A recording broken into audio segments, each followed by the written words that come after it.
नमस्कार दोस्तों, शिव शक्ति चैनल पर आपका स्वागत है। दोस्तों, मेरा नाम गंभीर है और आज मैं आपके सामने हाजिर हूँ एक नई कहानी के साथ। दोस्तों, कहते हैं हमेशा अपनी अंतरात्मा की ही आवाज़ सुननी चाहिए, क्योंकि अंतरात्मा की आवाज़ परमात्मा की आवाज़ होती है। आइए दोस्तों, आपको इसी से जुड़ी एक प्रेरणादायक कहानी सुनाता हूँ।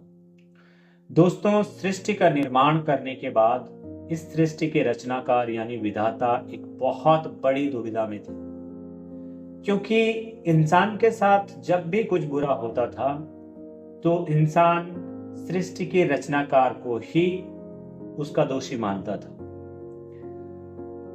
हर इंसान ऊपर देखकर चिल्लाता, अपनी भड़ास निकालता और अपनी परेशानी का कारण भगवान को मानता। भगवान इससे बहुत दुखी हुए, क्योंकि हर इंसान के लिए यह एक आम बात हो चुकी थी कि अपनी हर परेशानी का दोष भगवान को दिया करना। एक दिन भगवान ने इस परेशानी से छुटकारा पाने के लिए सभी देवताओं की एक बैठक बुलवाई और उन्होंने सभी देवताओं से कहा, शायद मैं मनुष्य की रचना करके बहुत बड़े संकट में पड़ गया हूँ, क्योंकि जब भी मनुष्य दुखी होता है तो वह अपने दुख का कारण मुझे ही मानता है, जबकि असली बात तो यह है कि इंसान को अपने कर्मों के अनुसार सुख या दुख मिलता है। लेकिन इंसान इन सारी चीजों को भूलकर वो मुझे ही अपनी परेशानी का कारण मानता है, और इस कारण ना तो मैं कहीं ध्यान कर पा रहा हूं और न ही कहीं शांति पूर्वक रह पा रहा हूं। तो सभी देवताओं ने पूछा, भगवान आप तो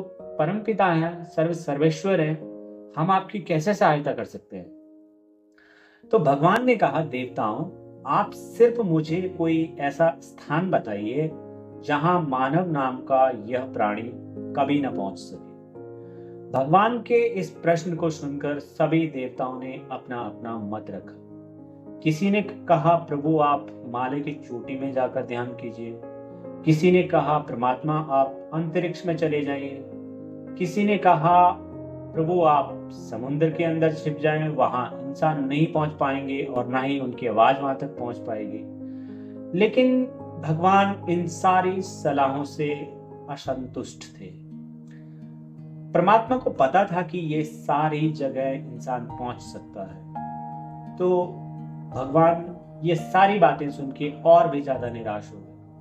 वे चिंतित होकर यही सोच रहे थे कि क्या कोई ऐसा गुप्त स्थान नहीं है जहां मैं शांतिपूर्वक रह पाऊं। तो अंत में बुद्धिमान गणेश जी सामने आए और उन्होंने कहा, प्रभु आप इंसान के हृदय में निवास कीजिए। मनुष्य आपको हर जगह ढूंढता फिरेगा, लेकिन अपने हृदय के अंदर झांक कर कभी भी नहीं देखेगा।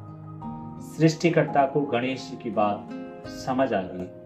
उन्होंने कहा, गणेश, अब से जो भी इंसान मुझे ढूंढता हुआ जगह जगह भटकता रहेगा और मुझे दाएं बाएं, ऊपर नीचे, पहाड़ पर्वत, आकाश पाताल सभी दिशाओं में ढूंढेगा, वो मुझ तक कभी नहीं पहुंच पाएगा और न ही उसकी आवाज कभी मुझ तक पहुंचेगी। लेकिन जो इंसान मुझे खुद के अंदर और दूसरों के अंदर देखेगा, उसे ही मैं मिलूंगा और उसी की आवाज में सुनूंगा।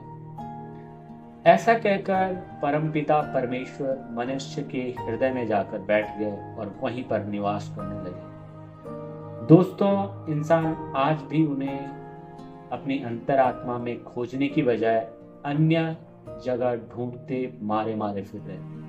हमेशा अपनी अंतरात्मा की आवाज सुने दोस्तों, क्योंकि अंतरात्मा की आवाज भगवान की आवाज होती है।